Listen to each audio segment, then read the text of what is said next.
Welcome to the Better Road podcast, where we pave the way to better living and discover the roads less traveled. Brittany, thanks for coming on to the podcast today. Thank you so much for having me.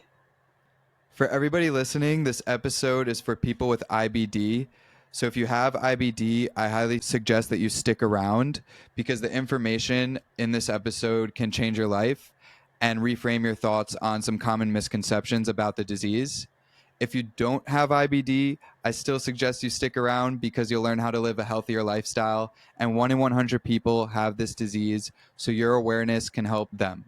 There was a time in my life earlier this year where all I wanted to do was feel better. It was my only objective. I was diagnosed with ulcerative colitis, and my symptoms included using the bathroom north of 10 times a day. I'd fill the toilet up with blood, and I'd have urgency when I'd have to go, making it really hard for me to leave the house and live a normal life. Today, I no longer have these symptoms, and I highly credit that to Brittany and her guidance she gave me throughout the process of improving my lifestyle. The information Brittany taught me changed the way I live and helped me stay off hard medicine, also known as biologics, that I desperately didn't want to take. So with that being said, I'm introducing Brittany Rogers, registered dietitian and founder of Romanwell, and a really important person in the IBD community. Brittany, I want to start with your own IBD story and how it shaped your career today. Yeah, definitely. Thank you so much for the warm introduction. So I have ulcerative colitis and I've had it for over 25 years. Basically, when I was 9 or 10 years old was when I started to first see that my bowel movements started to change. And unfortunately, I didn't really get the help that I needed until I was in high school, which is when I was starting to have frequent urgent trips to the bathroom with pain and, a whole slew of symptoms. I was severely iron deficient. I was underweight, really fatigued. And actually one night I woke up in the middle of the night and I couldn't catch my breath. And so I went to my parents' room and we went to the hospital, and I was basically hospitalized for a few days. And during that time, they kind of saw a few things, including elevated liver functioning tests, an enlarged spleen. And I was kind of poked and prodded for a few days till I was released. A few weeks later, and after being tested for what felt like everything, I was finally diagnosed with ulcerative colitis. And yeah, so interestingly, when I was first diagnosed, they didn't know whether I had ulcerative colitis or Crohn's just because of where my inflammation was located, which was throughout the colon and then also into the ileum as well, which is the small intestine. But basically looking back, I kind of presented with classic case of co-occurring ulcerative colitis and primary sclerosing cholangitis.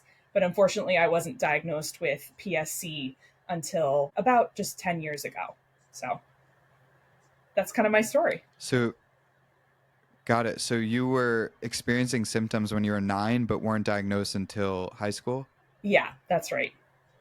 Wow. And when did you know that you wanted to become a dietitian as your career? Was it partly because of the disease, or did you always have a feeling or interest in diet? Yeah, it definitely was in high school when I started thinking. I've always loved food, so it was kind of like, do I either want to be a chef or do I want to help people with their diet? And I actually took this chef's course in high school because luckily my high school had a lot of opportunities for different classes like that. And we only did one semester or like one chapter or something on nutrition, and I was like, I think I want to be a dietitian. And certainly, like, do you think, looking back, like if I hadn't changed my diet, my disease course would have likely have been much different than it has been. Yeah, that's something that bothers me about the education system is that we really don't learn much about nutrition or diet throughout any of grade school or high school. So I'm glad we're bringing up the topic today. So I want to talk about someone with IBD. Let's say they're in a bad flare and they're feeling really sick. They're kind of in the position I had mentioned earlier, or you were going through in high school. What do you think is like a great 3-month plan for someone who wants to get better with diet? Yeah, so I think first, my thought process is always like confirm you actually have active disease. So I always would like people to check, a fecal calprotectin or C-reactive protein or sedimentation rate, or do some sort of test to make sure that they can assess for inflammation, and also rule out for fecal infections, because sometimes people actually have a fecal infection, not actually a flare or not active disease right away, and then it turns into active disease because there's an untreated fecal infection, and the symptoms are so similar that it can be tricky. So it's always Hmm. good to just check for both of those things and kind of confirm what you suspect. Because also you could have overlapping IBS, and that could be the reason that you have symptoms, and that's also helpful to know. But let's just say that you confirmed that you don't have a fecal infection and that you have active disease. And then assuming you don't, in this situation, I would assume that you don't want to adjust medications. Then I always like to come up with a plan, ideally with your IBD care team. So that might be your gastroenterologist alone, or it might be your dietitian as well, if you have one. But basically, come up with a plan on how long you want to trial the diet and lifestyle approach before reassessing inflammatory markers. A lot of times it might be 6 weeks or 3 months or something, but Hmm. whatever that time frame is, that way you can kind of just make sure that things are actually progressing. And then in terms of the disease type, it really basically, if you have ulcerative colitis, some of the things that I would probably recommend doing, since we don't really have a lot of evidence based diets yet for ulcerative colitis, I would Hmm. recommend kind of going with some of the what the dietary guidelines recommend, which is decreasing intake of red and processed meat, like down to once a week or less, increase some plant-based protein and fatty fish, consumption in its place, and then making sure that you're getting in a good source of like plant-based omega-3s on a daily basis, like chia seeds or flaxseed oil or flaxseed meal, and then definitely getting in a good source of resistant starch, like cooked and cooled potatoes, sweet potatoes, and rice. There's also like you can also consider some evidence-based supplements that have been researched and have Hmm. been shown to be helpful for ulcerative colitis. But those are kind of the diet things I would do. And then if you had Crohn's disease, we do have some therapeutic diets that have research supporting their use. So I would definitely utilize one of those, like exclusive enteral nutrition or the Crohn's disease exclusion diet. Both have up to about an 80% efficacy at inducing remission in mild to moderate cases. And it has been used in more of those moderate to severe disease cases with Crohn's, but they may just be a little less effective in those situations. Got it. So, one thing that we always hear when we're initially diagnosed is to keep a low fiber diet. What are your thoughts on fiber for people with IBD? Yeah, so fiber is a topic, it's interesting because healthcare providers used to believe that fiber was actually harmful for people with IBD. But basically, research has shown us that fiber is anti inflammatory. In fact, research suggests that people, specifically like people with Crohn's, who consume the most fruits and vegetables, are actually 40% less likely to flare than those who consume the least. And fiber can also be really helpful for alleviating symptoms. We just have to keep a few things in mind with that. I always like to think of the fiber type, the texture, amount, and your hydration. So, in terms of like the type, soluble versus insoluble tends to be much better tolerated. So, basically, if you have a glass of water and you put, cooked zucchini into that, it's going to dissolve really quickly. And that's because it's packed with this soluble fiber, and it's really gentle on your gut, regardless of whether you have constipation predominant symptoms or diarrhea predominant symptoms. And then the texture also matters. So, with insoluble fiber, a good example would be like raw kale. Raw kale and blended kale have the same amount of fiber, but blended kale acts a lot more similar to soluble fiber on the gut, and therefore tends to be a lot better tolerated. So the texture and the type of the fiber matters, and also the amount of fiber you consume compared to what you're used to. So if you're not used to any fiber and then today you have a giant smoothie, it doesn't matter that it is blended. It's just a lot of fiber that you're not used to in one sitting. So that could cause some symptoms. And then Hydration is important too, because soluble fiber requires water to make it to be gentle on your gut and do what it needs. So you need to be adequately hydrated for that. Gotcha. So one thing that we reviewed a lot when we worked together is the breakdown of foods. You put them into three categories: trigger foods, anti-inflammatory, and inflammatory. Can you give examples and explain the difference between each of them? Yes, definitely. So, trigger foods are really any food or beverage that can elicit a symptomatic response. I think what's key is that because a lot of people confuse this term with pro inflammatory foods, but trigger foods may or may not be pro inflammatory. They could be anti inflammatory. So I think it's really important to keep in mind that just because they trigger symptoms doesn't mean that it's actually worsening inflammation. So, some examples of these can include insoluble fiber, so skin of an apple, sunflower seeds, raw kale, Hmm. high fiber foods like cabbage, broccoli, Brussels sprouts. It could be things like high fat foods like butter and cheesy dishes and fried foods. So, those are some examples.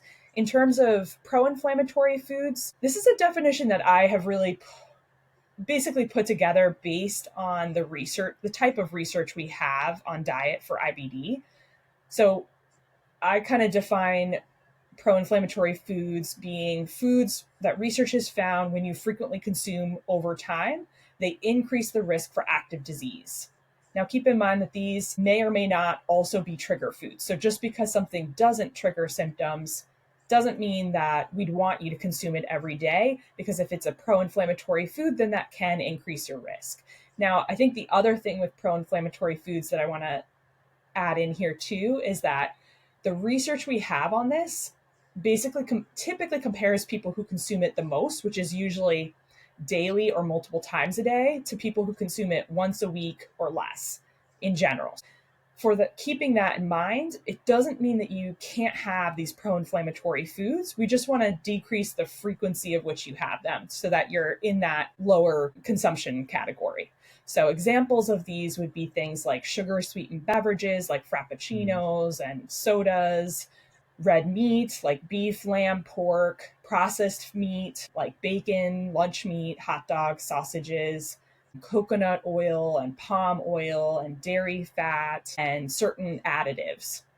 And then Hmm. anti inflammatory foods are the opposite. These are foods research has found when you frequently consume over time, they decrease the risk of active disease. And they may or may not trigger symptoms, but they include things like fruits, vegetables, omega-3 fatty acid rich foods. As I kind of described before, those would be things like fatty fish, like salmon, tuna, mackerel, chia seeds, flaxseed meal or flaxseed oil, Hmm. and walnuts. And then also things like resistant starches, so cooked and cooled potatoes, sweet potatoes and rice, and then pulses, so beans, lentils, legumes, chickpeas, that kind of stuff.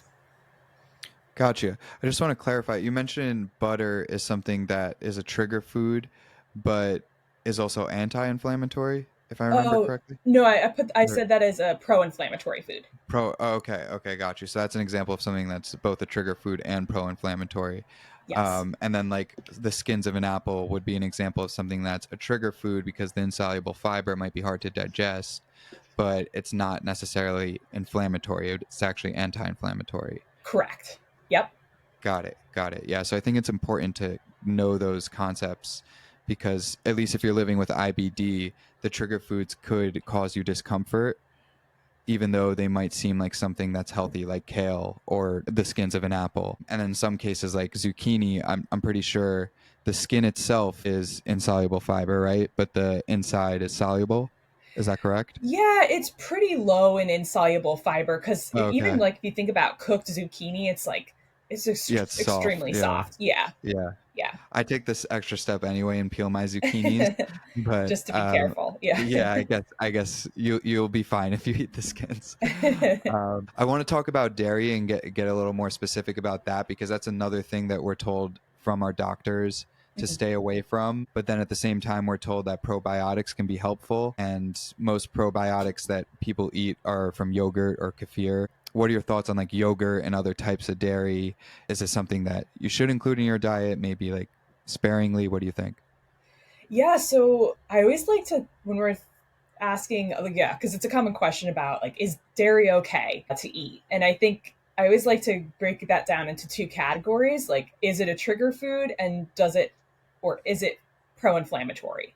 So, in Hmm. terms of, is it a trigger food? Yes, because of two aspects about dairy. So, it could potentially trigger symptoms for two reasons. The first would be the fat in dairy. So, sometimes it's just the fact that you have cream or ice cream or, just high fat milk or yogurt. It's the fat in it that can cause some symptoms. And that could Hmm. go on either end of the spectrum, whether you have diarrhea or constipation predominant symptoms. And then the other aspect about it that could trigger symptoms would be the lactose content. And that would be honestly easier to kind of adapt for because you could basically just go with lactose free options and then not have problems tolerating it. Right. But those are the two triggering aspects about dairy. I mean, there's other like if it's a product that has like additives in it or a lot of added sugar, sometimes that can be a third, you know, potential Hmm. reason that someone may not tolerate it. But that's kind of the main Hmm. two. And then in terms of being inflammatory, for research in UC patients has suggested that people who consume the most dairy fat are about 3 times more likely to flare than those who consume the least. So instead, note that it's all about the fat and not necessarily dairy. So that would be cheese, high fat yogurt, high fat milk, ice cream would go into that category, that kind of stuff. Hmm. So if you go with fat free yogurt or kefir or something like that, that doesn't have any fat in it. That shouldn't increase your risk for active disease based on the research we have right now. Gotcha. Gotcha. Now, I had mentioned, just because we had brought up dairy and yogurt, I had mentioned probiotics. It's something that I never really got into, or I found that helped me improve. But what do you feel about, or how do you feel about like probiotics for people with disease? Do you think that it's helpful to supplement or eat foods with probiotics? I definitely think it's helpful to eat foods with probiotics. In terms of Okay. supplementing, the research is it's not the highest quality research, but we do have Mhm. some research that suggests that a certain type of probiotic has been found to, when you have it in a really high doses and there's only mild to moderate disease, it may increase the chances of induction of remission in people with ulcerative colitis. So, I have had some cases where that has been the case. When you do it the way that they did in the research studies, it ends up being like $700 and change. And the results aren't, strong enough where I would recommend it wholeheartedly, Right. especially if someone's like finances are a problem. That's not something that I would recommend then. Right. Got it. What about gluten? I mean, you mentioned quinoa, farro, those are good forms of carbs. How about like gluten in general? Do you think that's something that someone with IBD should avoid? Yeah, so I think that with gluten, in terms of like it is a common trigger food, and that could be for a variety of reasons. It could be, Hmm. food additives in gluten containing foods like bread, or Hmm. it could be the type of fiber, which is called fructan, which is found in most gluten containing foods, which can cause symptoms in certain individuals. And if that's the case, then sourdough would actually might be much better tolerated. Some people with IBD, well, people with IBD have an increased risk for something called non celiac gluten sensitivity. So that can also be a problem where, there's just sensitivity to gluten. And so you'll always have symptoms to it. Also, if you have constipating IBD, which a lot of times people don't talk about that, but that is quite common. Yeah. Sometimes if you have constipating IBD, it's not necessarily like the gluten that's a problem. It's just maybe you just have you're not getting enough fiber in that meal to really help everything move along. So that can sometimes worsen the constipation. People with IBD are also at an increased risk for celiac disease, especially people with microscopic colitis. So that always would need to be ruled out. In terms of it being pro inflammatory, the studies we have on it are mainly in mice. So mice with Crohn's fed with gluten end up with ileitis, inflammation of the last part of the small intestine. We don't know if that's going to translate to human studies, but that's kind of the research we have on that right now. There was dietary guidelines that were published in 2020 by the International Organization for the Study of IBD, and they basically don't currently recommend avoiding gluten at this time for either Crohn's or ulcerative colitis patients. Interesting. I think a lot of these things are also you recognizing your own body and feeling what works for you and what doesn't. For some people, gluten might disturb you because you might be celiac too, but some people might not be celiac and it might not be as much of an issue. So I think that's important to recognize. I want to mention two things that every person kind of enjoys and kind of come into question when you have IBD. The first is coffee and the second is alcohol. How do you feel about both of those? Yeah, good question. So, coffee is a common trigger beverage for people, especially with constipation, or I'm sorry, with diarrhea predominant symptoms, and with maybe the case for constipation predominant symptom people as well, if you're experiencing Mhm. acid reflux, because that could definitely, it's just more acidic, so it could cause that. Right. However, we don't have any research suggesting that at this time that it would be pro-inflammatory. But I will say what we add to the coffee could be pro-inflammatory. So, Mm. if you add dairy fat in particular, if you have ulcerative colitis, like half and half or cream, that would Hmm. be a pro-inflammatory aspect, or added sugars to that. But coffee itself, yeah, is not pro-inflammatory. There was actually this I found it a hilarious study Hmm. on individuals with IBD, and basically it was all about coffee consumption and whether it triggered symptoms. And it pretty much Hmm. did. Most patients with Crohn's and colitis said that it triggered symptoms for them. But interestingly, the patients with ulcerative colitis had it anyway. It actually had, but Crohn's patients were less likely to actually consume it. So that they had symptoms and they knew it and they were more likely to avoid it. Whereas ulcerative colitis patients were like, nope, I see that it's causing symptoms, but I'm still going to have it, which Hmm. I don't know, is kind of more of my approach because I love coffee. So whatever patients want to do is right for them. But Yeah. personally, I'd rather have an extra trip to the bathroom if it means I can have a delicious cup of coffee. Yeah. Yeah. And I feel the same way. And for me, my symptoms, as you know, were mostly I had constipation and I had stopped coffee for months trying to like figure out what for me were trigger foods and what, my body could and couldn't tolerate. And it wasn't until I started drinking coffee again that I was able to use the bathroom and kind of relieve some of my constipation symptoms and start feeling better. So, Yeah, I think it depends on the person it and does. and also it depends on what you put in your coffee for sure. Yep. And the symptoms you're experiencing, for sure. Now, And how then, about yeah, the alcohol. alcohol? Yeah, because Yeah. I'm a big wine person, and luckily I'm comfortable nowadays to have a glass of wine without having to worry about worsening my condition. But when I was in a flare, I stayed away from alcohol, and I think that helped me. But I'm not sure what the evidence shows.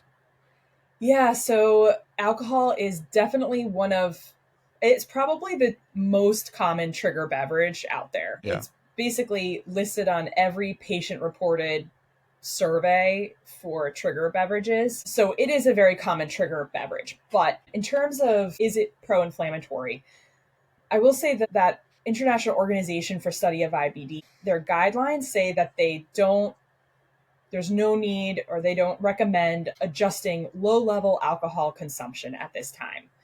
I will say it definitely leans on the pro inflammatory side just from the Mhm. research. So I yeah, I would definitely recommend drinking in moderation for sure. Yeah. And for me, I just had to stop. I think it probably depends on the person, but if you really want to get better, I think it's something that you have to limit and you have to take that seriously. That's just my 2 cents. Going into diet types, we hear a lot about the carnivore diet Mm. nowadays, and it seems like it might work for some people. And then there's other people who are vegan. I've heard about specific carbohydrate. I specifically heard that when I was at Camp Oasis, which is an IBD camp, and Mediterranean diet, which I've been told is likely the best diet. What do you see works for the most people, and how does somebody identify what works best for them? Yeah, so I mean, I'm a big advocate of working with someone and like what the Yeah. research says, basically. We don't have a lot of research on the carnivore diet at this time. I Mhm. will say there are some potential benefits that I could see and why maybe people anecdotally are saying that it's been helpful for them. It is high in protein. So, people are likely meeting their protein requirements on that diet. And protein is a nutrient that's involved in wound healing.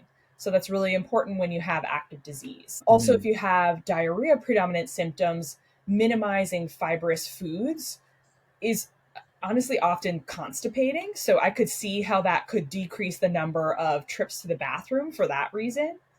Mhm. However, there was a study on basic that looked at a carnivore or westernized diet, and it basically found that both increased the risk for developing ulcerative colitis. At least two of the latest dietary guidelines for IBD recommend that individuals with UC minimize or reduce their intake of red and processed meats in particular, due to research finding that it increases the risk for flares. Another potential drawback is that red and processed meats are actually common trigger foods so sometimes, and that's because they're higher in fat and the processed ingredients that go into processed meat. So sometimes that can play a role with increasing symptoms for certain individuals.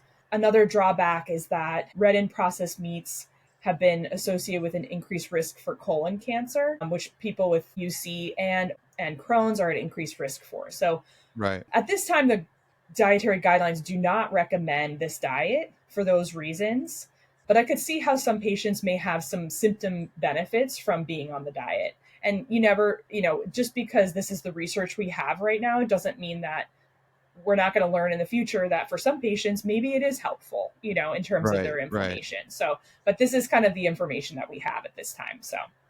Right. And it's hard to get specific with the studies because every individual is different and we just have like a general view of a large sample size. Yeah. But for me, what worked was the Mediterranean diet. And I believe the general studies show the same. Is that correct?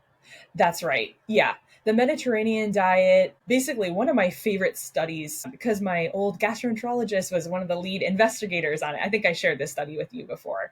Hmm. Um, but basically found that individuals with Crohn's and colitis following a Mediterranean diet when they're in symptom remission were actually 70% less likely to flare than those following a westernized diet. And the severity of their symptoms experienced were also significantly reduced. So when they basically were following that Mediterranean style diet. And interestingly, no guidelines have up to this year ever kind of come out and said all patients with IBD should follow this diet.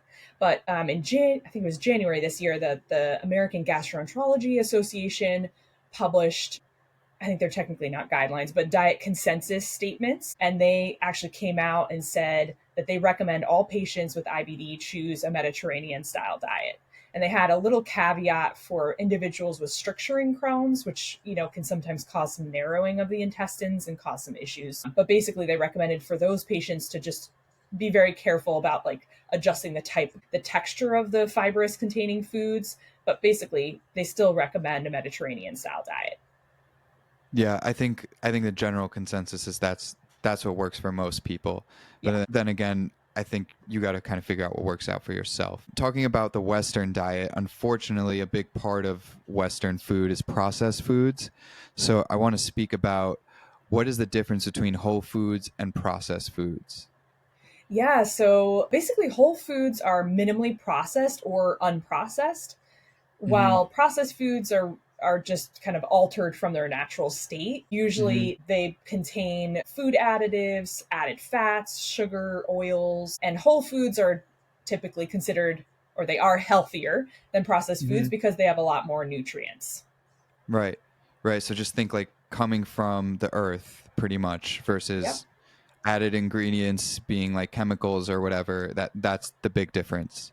Yeah. And the studies do show that whole foods are definitely more beneficial to people with IBD. Is that right? Absolutely. Yes. Yeah. In particular, ultra processed foods are actually indicated as a pro inflammatory food. They've been implicated in increasing the risk of developing IBD and also increasing the risk of active disease. Yeah. And unfortunately, sometimes they're tasty, and Yes. And people convenient. really, yeah, Yeah. and convenient. Yeah, yeah, and unfortunately, a lot of what you see in the grocery store is processed food, or things in cans or packaged a certain way, and they need those chemicals to preserve their freshness. So let's get into that. I want to talk about grocery shopping. And for me, the first thing I want to talk about is buying organic.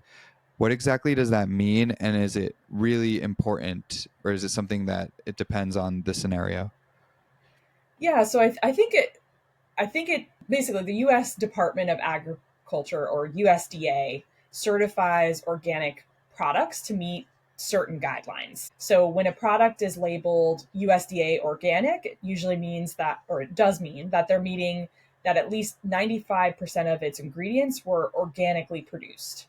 I think there's a variety of reasons. So I think in general, we can probably all agree that like the less pesticides and herbicides and that kind of stuff we have, Mm, the better. I think we can yeah. all agree that that's the case. Now, I think there's other factors that go into play on whether we're able to get access to that food, because maybe at grocery stores at certain parts of the country, like there are no organic or options, or Yeah. or it's very prohibitively expensive for people. So I think like if you're Hmm. only going to go organic for a few foods, I would recommend choosing the Dirty Dozen, which is you can Hmm. find out what those are on the Environmental Working Group, or EWG's website. They post it every year. And then you might also want to go organic for meat, milk, and eggs. And then Okay. the EWG also posts their what's called Clean 15, which is the 15 cleanest in terms of least herbis, the foods that were tested that had the lowest amounts of herbicides and pesticides and that kind of stuff Hmm. on the food. So you can kind of go conventional for those products and then Hmm. organic for the others. That's great info to know. You mentioned eggs, and you mentioned that that's a good thing to buy organic. A lot of people also recommend pasture raised eggs. Is that important? Can you explain a little bit what that means? Yeah, so I mean, pasture raised is basically that the chickens have more room to move around. There's typically not that much room for them to move around in conventional ways. So it's kind of more of like a humane thing, but Hmm. it's more of a clean environment then if they have more room and they're Hmm. not, urinating on Hmm. themselves and the eggs and that kind of stuff, or, defecating and stuff. So That makes a yeah, lot of there's more sense. space there. No, just on that point, talking about meat too. First, I'm going to start with fish. How about wild fish versus farm fish? Is that kind of like the same concept, but in water? Yep, exactly. Basically, farmed means that they're kind of in an environment where it's a controlled kind of setting, like a fish tank or pen. Hmm. So there's really not a lot of room for them to move around. And so usually they will get bigger and fatter. And actually, interestingly, when we're talking about omega-3 content, Hmm. they'll actually have more omega-3 content Mm. because they're not able to move around naturally. Whereas Hmm. wild may have a little bit less, although it is more humane. It's also Cleaner. likely, yeah, cleaner and healthier for everyone. So, do you think it's a big difference? Let's say you have IBD and you're shopping for these things when it comes to salmon or other types of fish. Do you think it's a big difference to buy wild versus farmed, or it's not something to overthink? Well, we just don't have any research on it, but I mean, I would Yeah. put this in the same category as organic. Like the better quality food we can get, I think is Yeah. going to be better for our gut. But I think, Yeah. keeping one's financial situation in mind, I think is important. Yeah, absolutely. Now, talking about that, I want to mention grass fed beef. That's something that is all over the internet. People are talking about grass fed beef. And then there's like the different stages of grass fed. Like, is it 100% grass fed and finished, or is it just grass fed? And then I'm seeing videos on the internet of grass being dumped onto cows. And like, that doesn't seem humane. So, is it important to, if you're going to eat beef, is it important to buy grass fed beef? Does it have more nutrients, or is it not as important as people are saying it is? I mean, it's definitely leaner and it typically is more Uh, nutritious. Grass fed or typically grass finished meat, which Because usually my understanding is, I'm not in the like livestock community or anything, but my understanding of this would be that it's the last 6 months of life that a cow is fed either grain or grass, and they all Mm. grow up on grain pretty Mm. much in the US, unfortunately. Mm-hmm. So it's the last six Interesting. months. And then, grass fed meat actually do have very small amounts, but albeit some, of actually omega-3 content. So that actually is another kind of nutrient that can be found in grass fed versus grain fed beef. So again, I would say if you're able to afford it, I would definitely go with the most grass fed options you can go with. Yeah. Great. Good to know.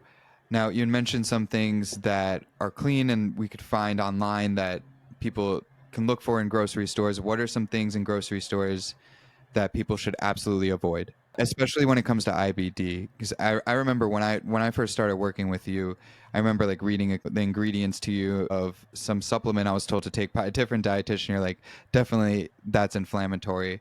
Are there other things like in the grocery store that if you're trying to get better with diet, you should stay away from? Yeah, I try not to have like a all or nothing on things, but I will say Yeah. ideally, yes, like there's certain food additives in particular that I think that you're talking about, that we Hmm. discussed. Yeah. Examples of those would be things like carrageenan, maltodextrin, cross-carbamylose sodium, carboxymethylcellulose, polysorbate 80, titanium Hmm. dioxide, and sulfites. I might Hmm. be missing one, but I think that's off the top. Oh, artificial sweeteners as well. So all of those would be things that I would try to find processed foods that do not have those ingredients, because Okay. basically it's research in mice that we've found, increases the risk of developing of IBD. And some of the Hmm. studies have shown that in IBD patients, there's an increased risk of flares, in particular the Hmm. carrageenan. So for those Hmm. reasons, I would really try to minimize those ingredients. But I always say, like, worst case scenario, if you can kind of get that out of your daily go-tos at the processed foods that you consume on a daily basis, than if you're at a friend's house and they have chips Right. and you're starving and they Hmm. have maltodextrin in them. Like, eat the chips, but it's one time versus having it in your Right. go-tos. Honestly, everything else, I really encourage more eating or shopping on the outside of the grocery store, Hmm. and trying to find, for those processed foods that you have, really the simplest made processed foods you can find. And I define that as, if you're able to purchase all those ingredients in the grocery store that are found on the label, then it's probably simply made. Great. I really appreciate you sharing that. I'm going to like look back and look at all those ingredients, and I'm a big like ingredient reader when I'm at a grocery store, so I feel like anyone else watching this can also make sure that they're not eating those things because likely they can worsen your symptoms. Now, I want to talk, so not a lot of people cook or know how to cook for themselves. If you're traveling or you're trying to eat out at some places that are common, what are like some common snacks or restaurants that you think people can go to living with IBD? Well, I think like restaurants are hard because it's very much dependent on what's available in your area. But in terms Yeah. of snacks, I would say, you can have pieces of fruit. It might be ideally peeled, or, like something like a banana with nut butter. That would be a good snack. I also am a Mm. big fan of trying to have like more filling meals. I think a lot of times there's a recommendation that a lot of people hear in the IBD community that's like, eat 6 small meals a day. And what I've found from that is, when people are doing that, they're not doing that. They're eating 6 snacks a day. They're not eating Hmm. meals. Hmm. So I actually think, instead, just focusing on trying to prioritize having more filling meals, and Hmm. then really you typically eat less snacks because of that. So that can be really helpful. But the fruit can be a good option. What I about nuts? Because that's like something you always see at like if you're at an airport. Yeah, well, nuts would be like high in insoluble fiber, which is a common trigger food. So Right. some people, Yeah. if you don't have any symptoms to nuts, that would be a fantastic option. But if you Yeah, do that's have why nut symptoms, butters are a little better. exactly, yeah, Hmm. yeah, at like I guess if we're talking about at an airport, like sometimes they'll have fat-free yogurt, so that would be something that I might grab. Sometimes they might have hard boiled eggs. That might be a good option to Mm-hmm. grab as a Mm-hmm. snack. I also really like the chickpea, what is it? Hip peas chickpea puffs. Sometimes I find that actually, like often find that at airport ports for some reason, but it's really high. It's like, you're getting a little bit of protein and you're getting some fiber with it too. So, and it's also feels snacky, but it's very simply made. So that's a good like processed snack that I will have in those types of situations. But I think the more you can bring from home, probably the better. So even Yeah. like something simple like oatmeal, Bob's Red Mill has like high protein oats. So that you get like, yeah, it's a really high amount of protein per Bob's Red serving. Meal? Bob's, yeah, Bob's Red Mill. Oh, Red Mill. Oh, cool. Yeah. Yeah. And then you can just have like an overnight oat and just make it really thick so it gets through security, or wait to add the water or something until you get through security. And then you can, yeah, add nut butter in there and add banana. And then that way you can snack on that on the trip. I Yeah, also those are like, all great. yeah, I know for me, like traveling with IBD was really hard, so that's why I ask. And I feel like there are ways that you can safely, eat while traveling if you find ways to do so. I want to talk about like some of the fast food chains. How do you feel about like Chipotle or Cava? Do you think that like those are good options? Does it depend if like you're in a flare or not? yeah, I think it definitely depends on if you're in a flare, or whether you're symptomatic to high fibrous foods. Because Chipotle, I think Yeah. about like, they have like shredded lettuce. That's going to be hard on someone who, Yeah. you know, Sweet green too. exactly. Salads are kind of tough for people with IBD. Exactly. So I would actually like, I mean, I would probably go to more of like a taqueria, to be honest, Mm. in that situation, because you'll probably be able to have it more adaptable. You can always get rice, you can always, which is pretty simply made. You can always get chicken or grilled fish, usually at taquerias. You can have it on corn tortillas, which are simply made. You can ask for without cheese. You can put some avocado on there and just have lime juice. They'll have lime. So, like, you can make, I mean, it's may not be extremely flavorful, but you can make it very well tolerated in situations like that. Yeah, it feels like there's room for one of those like chains to be like a fully healthy kind of chain like Chipotle that like you don't have to worry about it. But That I would don't be know if it's like quite wonderful. yeah, Yeah. it's not quite there yet. I know. Um I mean, I see some things in the city like Springbone Kitchen seems like they're really trying to do that the right way. They're like really based on bone broth. That's like their main thing. And then they have like bowls and stuff as well, but they're not quite as big yet and not as accessible to people all over the country. So it would be nice Yeah, to I've have never heard. something like that where, anywhere you go, you could kind of find it. Yeah, I've never heard of that, but that would, yeah. I mean, any place that you can get like roasted vegetable bowls with Hmm. rice or potatoes, and then a Yeah. lean chicken, or lean Yeah. poultry or fish or something, or tofu. Something like that tends to be very well tolerated. So anywhere you can get that would be probably my first option. But Uh-huh. yeah, like kava, you can kind of, if you know what you're looking for, you can Yeah. kind of make it work. Yeah. Yeah. Great. Okay, so I want to talk about current trends online. Mm. Everyone's talking about seed oils. Are they as bad as they're made out to be? Should you completely avoid seed oils, or is it kind of just hype and like internet hype right now? Yeah, I think it's mostly hype. It kind of reminds me of like 15, 20 years ago when there was the soy craze, like anti-soy movement.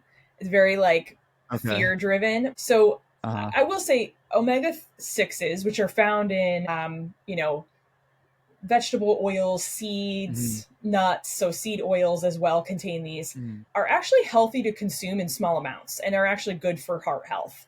It's when we overconsume these or consume these in excess compared to the amount of omega 3s in our diet. Hmm. So, and the problem is seed oils are added into a lot of different processed foods. So that can be, if you're eating a lot of processed foods, then the seed oils can, and just omega 6 content overall, can build up in your diet. And if you're not having a focus on adding in omega 3s, omega 3s, Right. again, Well, I already mentioned what they're found in. Yeah. So Yeah, yeah. You mentioned some of the things that have omega threes earlier. When it comes to oils, olive oil's high in omega threes, right? it's actually high in omega 9, but it's Oh, also nine. Oh, anti-inflammatory. okay. Yeah. Got it. Got it. Are there any oils that have omega threes, or is it mostly from like chia seeds and other?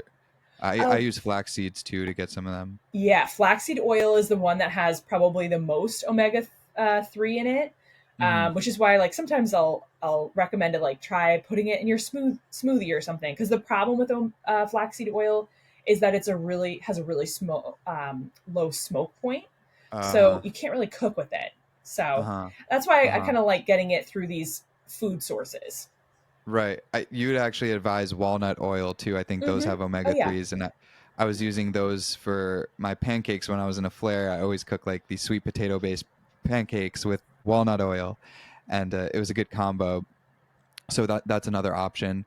Those Talking sound about smoke, delicious, by the way. they're good. You have to They're share good. the It took me recipe. some time. Yeah, it took me some time to like figure out like the right temperature to not Oh overdo yeah. it, not burn it, but they're great. And the Japanese sweet potatoes are like the best option, like those like whiter ones Ooh, or the okay. purple ones, really tasty. So you talked about smoke points, and that's something that I always overthink, and I think people talk also a lot about on the internet. Like some people say you shouldn't even cook olive oil at all, like you should only have it at room temperature or cold, and then others of course say low to medium heat. Like how do you know when you're, like, let's say you're cooking, like how do you know you're going too hot on the pan for olive oil, for instance, or like for avocado oil, that it's okay. Like, is there a way to gauge that, or at least make sure you're not like overheating the pan with olive oil? Well, you can always look it up on like to see the smoke point of these things. So if you and then Hmm. if you know, I mean, it sounds like you already know. Like if you put your burner on low to medium, then you're fine. That's a good place to put it for olive oil. Hmm. Avocado oil can go higher, so yeah, you can put it on high heat. But like if you Hmm. weren't, if you're like, I'm not sure about flaxseed oil, just look it up and see what the smoke point is and where to put the burner, and then yeah, that would be Okay. probably what I'd recommend. So yeah, just look into the smoke point. Simple as Yeah. that. Tallow fries are becoming a thing. Everyone's like, "Oh, McDonald's used to use tallow. That was way better back in the day." How do you feel about tallow? Oh, I actually don't know if I know too much about tallow Okay, fries. Let's see here. Oh, it's just interesting. is it cooked in? Okay, so it's cooked in It's beef like, yeah, it's tallow. it's it's essentially like, yeah, fried in tallow, beef tallow, instead of whatever like peanut oil or seed oil that McDonald's uses right now. Okay. I mean, I think any deep frying is not ideal. For people with IBD, Okay. we want to avoid deep fried foods or minimize, I should say, minimize Mhm. them as much as possible. Again, the best oils would be olive oil and avocado oil based on the research that we have right now. So, yeah, I mean, I think it would be fine to have here or there if you're wanting to try it out, but Right. I wouldn't say it's anti-inflammatory and that you should have it every day in your diet or anything like that. Yeah, and that's one thing that I really liked about working with you, is that you weren't so restrictive. Like, I'd worked with a dietitian before, and she was like, "You can only do this, only this," and she gave me things that it didn't work for me. And when I started working with you, I was like, "What do you think about a glass of wine?" You're like, "If you want to do that once a week, like, you know, you can do that, but like make sure the rest of the week you're eating the right things." And I feel like that point's really important, because part of IBD too is the stress. And if you're overthinking every single action every day and you can't let loose and just have a normal life, I think that that's not serving you either. So I think that's an important point to kind of bring up. Yeah, I think the stress is underrated. Yeah. I think diet is the first thing that we think of when we have an increase in symptoms, but in reality, like sometimes it's just the stress of following a restrictive diet that's actually causing some symptoms. And so Right. when people like add a little bit more flexibility into their diet and cut themselves a little break, it just yeah, because I think we have this, a lot of us have this feeling that it's our fault that we have IBD and that we Yep. have this massive control over our disease, which, Hmm. we do have some control, but, there are some Hmm. things that like, some cases where it's just like people just have really severe disease cases at times, or there's stress going on, or there's other factors that are contributing, and Mhm. it's not just diet. Absolutely. Absolutely. Do you think that like there's a measure of like how much of is it mental, how much of it might be an infection in the stomach or like an imbalanced gut microbiome? So we know we're still looking into the development of the etiology of IBD, but we know Mhm. that there's a few factors. It's usually in genetically susceptible individuals, and there's Mhm. some sort of exaggerated immune system response Mhm. to some sort of environmental trigger. So environmental triggers, like one tiny little point in that is diet, but there's Mhm. so many other factors that go into that. Like for Mhm. instance, like having a bed partner Mhm. impacts, is linked towards, you know, the risk of IBD, and Mhm. growing up with carpet and living in a suburban area versus a city. Like, so there's Right. so many factors that go into this that it's not Right. just diet. Yeah. And those are all concepts that kind of go with the gut microbiome, which has become a really popular concept recently. Yeah. Can you explain briefly like what the gut microbiome is? And I want to then get into why it's important to eat a wide variety of plant foods because that kind of goes hand in hand. Yeah. So basically, the microbiome is a makeup of all of the gut bacteria that's present in our gut. And yeah, in terms of like Which is like why. billions and like can we even count how many different bacteria are in there? Well, so yeah, I would not be the expert in that. I don't know where we Mhm. are with knowing the exact number, but Yeah. yeah, lots is the Yeah. answer. Yeah. And these bacteria all like feed on different types of foods and that's kind of why people say like eat 20, 30 plants a day, right? Exactly. So yeah, the a good recommendation is aiming for 30 or more plant-based foods a week, because people who had 30 or more plant-based foods a week were significantly more likely to have better microbiomes, and that looks like a greater variety of good gut bacteria, a larger amount of good gut bacteria, and then a smaller amount of bad gut bacteria. Great. Okay, I know we're running short on time, so I just have a few questions that I want to do before we wrap up here. I want to talk briefly on food ratios between proteins, carbs, fiber, and fat, something that we've been speaking a lot about recently. And I feel like it's something that is useful for people to know. Is there a difference between someone who's in a flare and someone who's not in a flare? And what's the general ratios for those types of food types? Are you talking for ratios? Are you talking about like percentage of the plate, or are you talking about percentage of your diet that's coming from those foods? Like percentage of the plate, like how Yeah. much, Okay. like in a general day, like a percentage of protein versus carbs, and then like Yeah. how much fiber should you get in, how much fat. Yeah. So I think the easiest way of going about it is the plate method. So basically, if half of all of your meals are coming from fruits and vegetables, and 25% of your plates are some sort of starch, and then 25% of your plate is protein, then that's going to ensure that you're getting enough, balance of nutrients, including protein and fiber for optimal energy and also gut health. And if you have enough, as long as you're eating enough calories in that proportion, then that meal should keep you full for at least 3 to 4 hours. And so that's kind of a Mhm. good rate gauge of seeing when we're kind of talking about like trying to reduce processed foods earlier. This is kind of one of the best ways of doing that, because if you get enough nutrition in your meals, then really, you're able to make it long enough where you may not need a snack. Obviously, some people work very long hours, and so they're going to have snacks, and some people just enjoy snacks. But yeah, Mhm. so that can be helpful. Great. And in terms of like calories, is there like a certain calorie intake based on your body weight? There is, but I think like in terms of keeping in mind that for some people hearing these things could be triggering of like disordered eating and eating Yeah. disorders. Yeah. Yeah. I would say I I'm not going to share that, but I would say, Yeah. in general, if you're listening to your hunger and your fullness cues, Uh-huh. you're in a good place and your weight hasn't had any changes. then you're probably in a good place. Now, sometimes the caveat to that is when you have active disease, your appetite can be suppressed. So sometimes that can negatively impact your appetite. And then sometimes we just So need to eat anyways, as how does self-care. one like really get in tune with their hunger and fullness cues? Do you have any tips on that?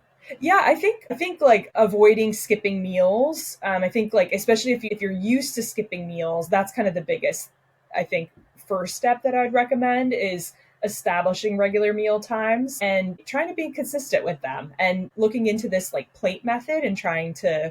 see how long does that keep you full for, and even just Hmm. noticing like, all right, well, when I don't have a meal that's proportioned like that, then how long does that keep me full, because maybe it would be different for you, you know.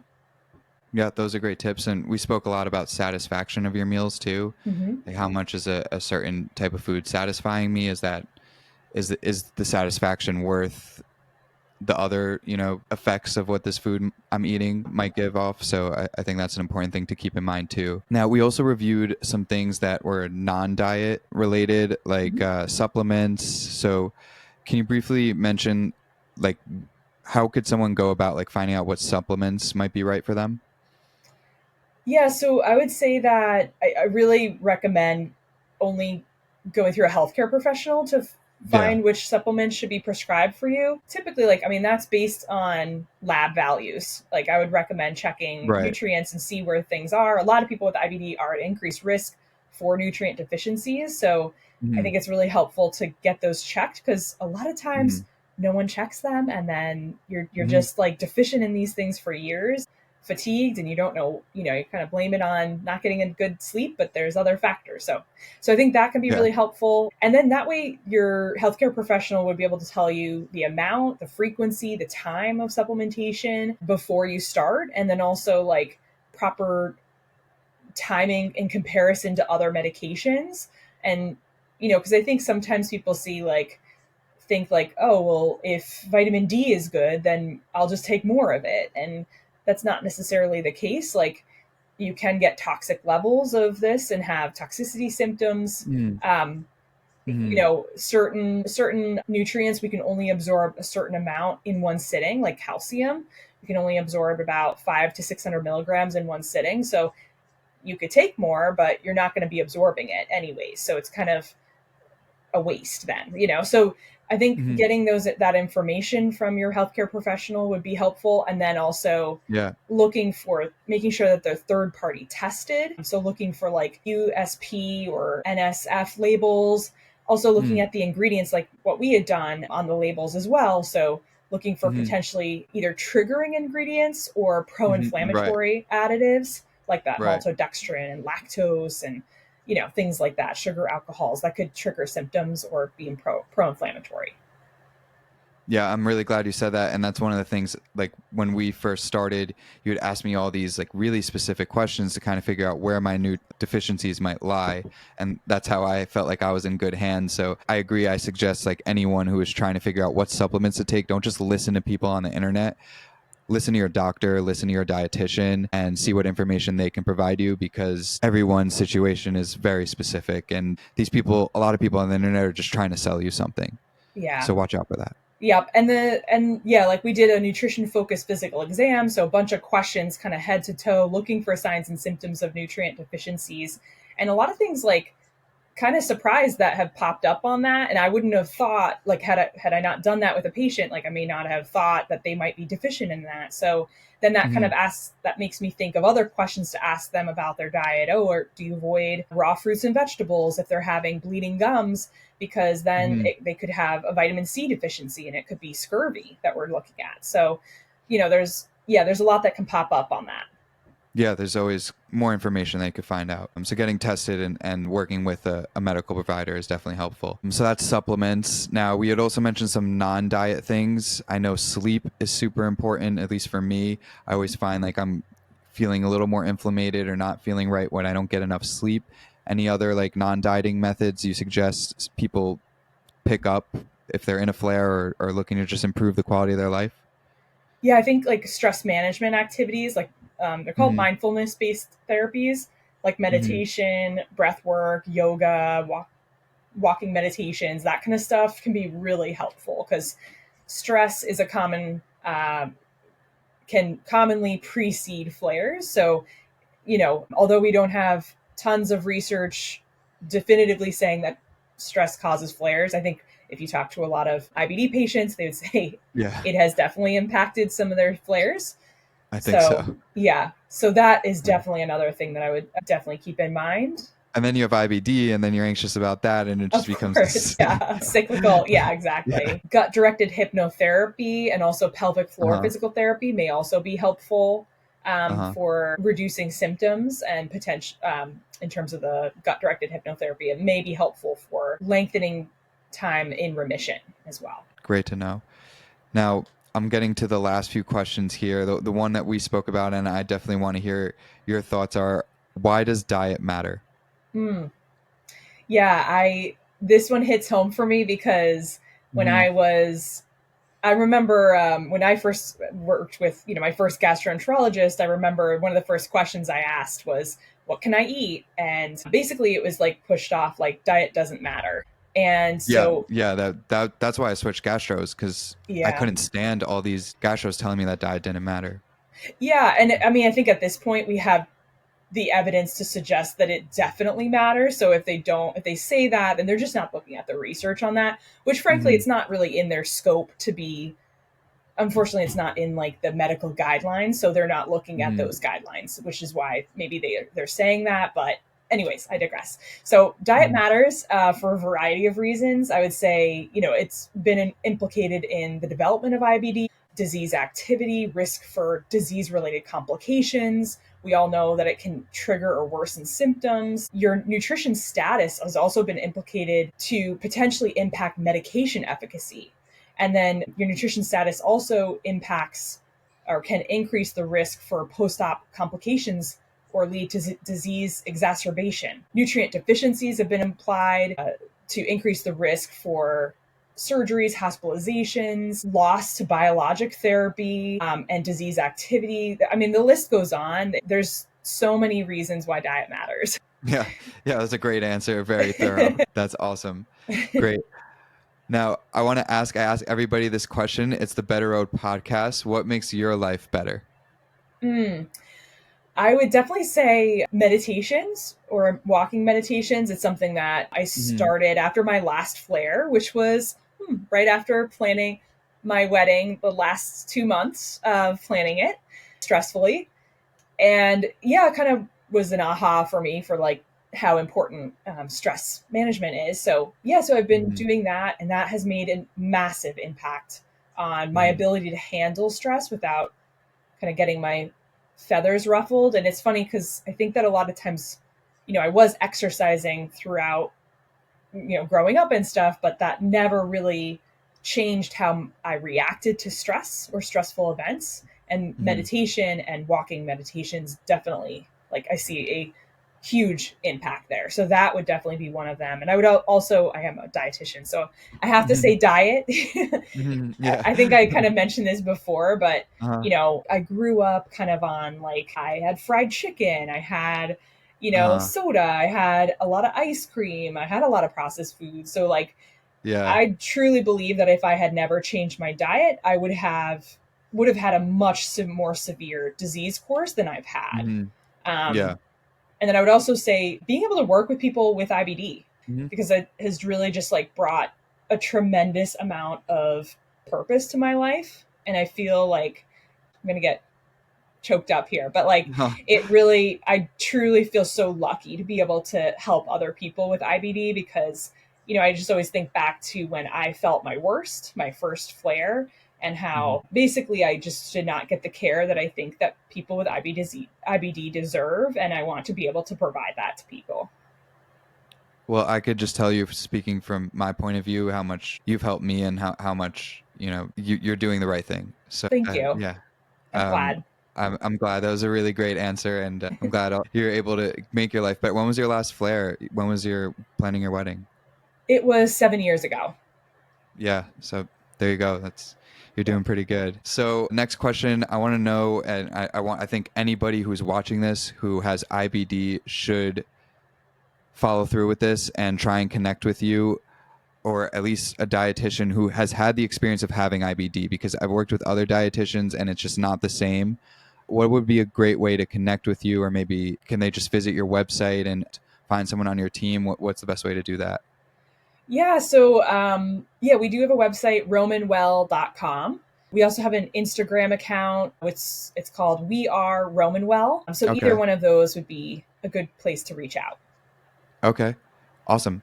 Now, again, and you do take insurance too, right? Yes, we do. Yeah. Yeah. So I think if you have the insurance and you have the right plan in place, I highly suggest reaching out to Brittany. Last question. Anyone who you know who would enjoy being on this podcast? Yeah, so I guess my question would be, what type of person do you want on the podcast? Like, are you looking for gastroenterologists or therapists or patients? Really just anybody who's doing something unique and something that they feel excited about. Hmm. I feel like everybody has a unique story, and my purpose with this is to find out what makes their life better. So I think it's important that for each person that's unique. So I would love to keep finding people in the IBD community. And I'm sure you know people in the IBD community who could provide more value. And I feel like there's so much information packed into what we just spoke about just now. So I guess we could start there, but I'm pretty open for anybody to be on this and share their story and share what improves the quality of their life. Yeah, so I mean, there's a few doctors that I know that are IBD gastroenterologists that I work with on a regular basis that are Mm-hmm. fantastic. That would be, Mm-hmm.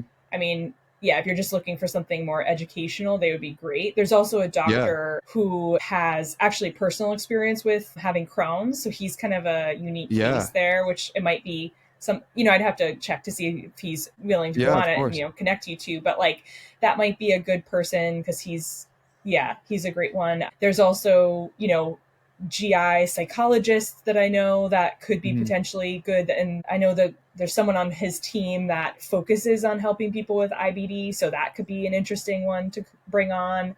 I Yeah. also have a former client who's now a somatic therapist. So when we're talking about like, the gut brain connection and all that, like Mm-hmm. she's very focused on that. And so she might be interested in coming on the podcast. Mm-hmm. I also have another former client, who just has a really interesting nutrition, specifically journey with Crohn's. She's Mm-hmm. been on some specific diets and had some fear around foods and things like that. So she Mm-hmm. might be an interesting person. And then I don't know if you know any like pelvic floor physical therapists, but I always think that they're very interesting to hear from. And Mm-hmm. their perspective on IBD could be a really interesting thing to look into. Yeah, yeah, absolutely. I'll get all those names from you privately, and we could Yeah. talk about those people. But I think it'd be great to get a gastro on here because they'll have a different perspective, and as well as what would you say, a somatic therapist? Somatic therapist. Yeah. Yeah. Okay, yeah, that sounds really cool too. Cool. Well, Brittany, thank you so much for coming on here. I feel like there's so much to take home for anybody who watched this. Everybody who watched this, please subscribe to the channel for more videos and take care.